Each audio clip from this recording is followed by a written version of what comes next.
Hello, I'm Lara Kulcharsan and this is Newsfeed, your dose of what people are talking about online.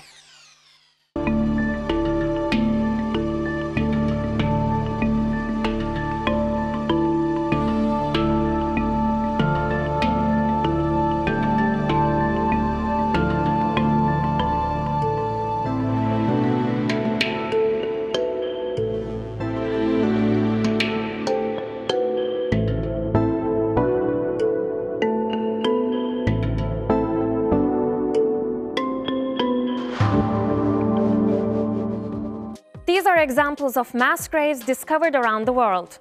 Such atrocities continue to be uncovered, although conflicts where these deaths occurred may have ended decades ago. Finding them is one thing, proving what happened is another. And that's where non-profit organizations come in. Project Khthon is one such group. Founded in 2022, it uses open source information and satellite images to find and monitor mass graves and possible war crimes in hidden conflict zones worldwide. Its name comes from the ancient Greek word meaning of the soil or of the underworld. This fits its goal to uncover the stories of victims who might have been buried and forgotten. Project Khthon says it is strictly neutral and cares about humanitarian accountability, not politics. We spoke to the founder of Project Khthon, Sam McKnight, about how this digital investigation works and why uncovering evidence still matters. What inspired you to set up Khthon? I was motivated to do so because I saw the mass grave that the Russians created at Mariupol, and it struck me that there wasn't enough people out there who were specializing in mass grave investigations and research, as well as discovery. How do you decide what to probe and outline some of your limitations? The way that we determine which situations to investigate is fairly straightforward, but a little bit difficult to explain. I think the important thing to note is that Khthon is not like the BBC or the UN, which are well-funded investigatory and regulatory bodies. We are a youth-led organization, and so we don't have a lot of funding. We don't have a lot of funding or influence in the same way that these organizations do. So one of the key things that we have to think about when we do an investigation is, can we afford to do this? And usually that means that we have to do investigations into situations that happened a couple of years ago, because that's when the satellite imagery is higher quality, more available and cheaper. Aside from that, we also do this because we believe that someone who died 5 years ago deserves the same amount of attention as someone who was killed yesterday. And we try and steer away from the heavy shock and news-based rather current events-based coverage from other organizations, which feel relevant to people because it happened recently, but we try and focus more on the past. What's your investigation process? We use a number of different sources. The number one, of course, is satellite data. These come from reputable providers such as Google Earth, Up42, Capella Space, and the like, along with Planets and other providers. We have human sources, and we of course use cross-referencing from different reports, whether that's on Facebook or BBC, and we try and just build up a picture of something that happened. We verify their authenticity and reliability by being smart about what we use and by being careful what we quote and what we use in our investigations. How are findings made public? Once a report is completed, it's uploaded to our website, turned into social media posts, and if relevant, it is sent to the authorities on that matter. For instance, it could be the task force on Boko Haram, it could be the UN investigation for human rights abuses in Ethiopia, so on and so forth. Do your findings translate into justice for victims? The main challenge that we have in pursuing accountability is the lack of jurisdiction that different organizations in the world have. So the UN and the ICC, of course, come to mind about what they can actually do to war criminals. I mean, we can prove that there's a mass grave here, and we can kind of prove who did it within reasonable doubt. But is anything going to happen? It's unlikely. So we do it mostly for truth and justice and for the victims. We believe that they have a right to have their story known and for people to know where they're buried. Your team is young and you work with modern digital tools. is this your advantage? The way we work is quite new, especially in regards to the fact that almost all of our volunteer base, around 80 people, are under the age of 30. This is a very young organization, both in terms of when it was made and who is in it. And I think it gives us a fresh perspective. We're able to use social media and the internet in a way that I think many of our peers in older generations just don't. And I think there is something in Khthon which has the spark to create other organizations like it, in terms of a youth-led, volunteer-based movement that works towards a singular goal. And I find that's an incredibly powerful thing. 81-year-old Yoweri Museveni has won Uganda's elections for the 7th time. The results show he secured more than 2/3 of the ballot. But his opponent, a singer-turned-politician Bobi Wine, has called foul, urging Ugandans to reject the outcome. By Wednesday, Wine was still in hiding. Over 100 opposition supporters have been charged with offenses related to the January 15th elections. The vote in the East African nation has been marred with protests and violence. The United Nations had accused the government forces of using live ammunition to disperse peaceful protests, carrying out arbitrary arrests, and abducting political rivals. A 5-day internet blackout also made it impossible to share what was unfolding on the ground.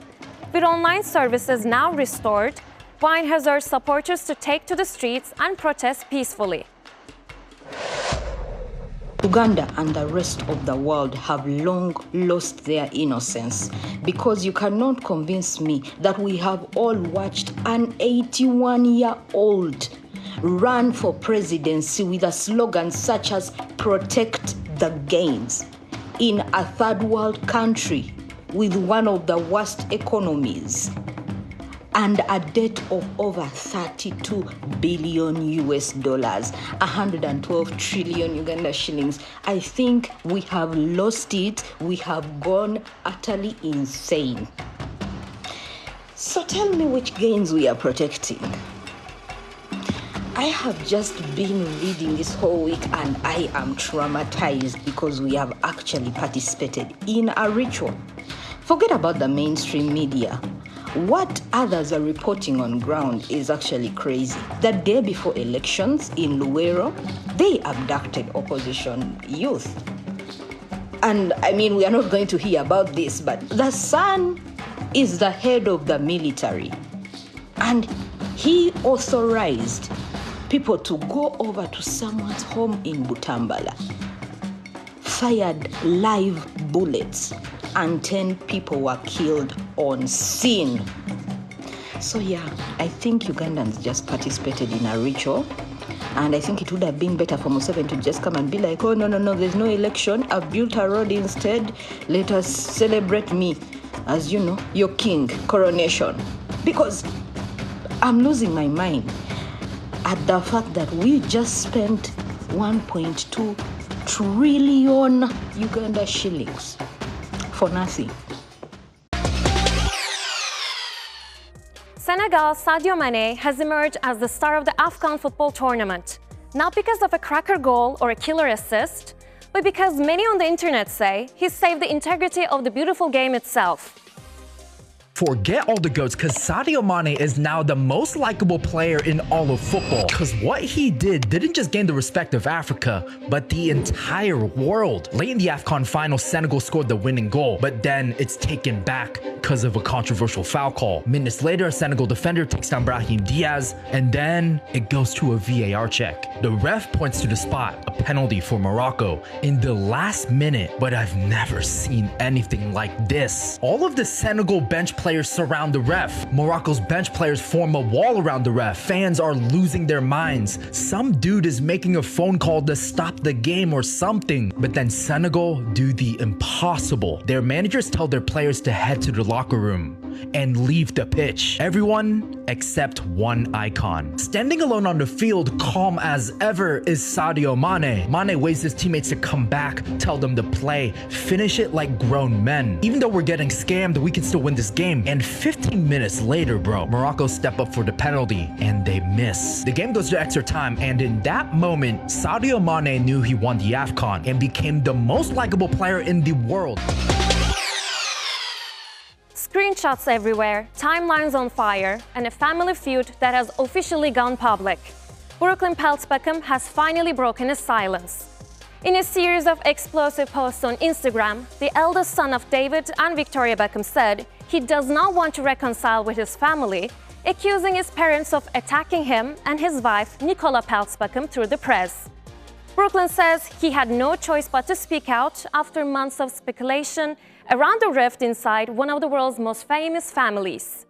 For my entire life, my parents have controlled narratives in the press about our family. The performative social media posts, family events, and inauthentic relationships have been a fixture of the life I was born into.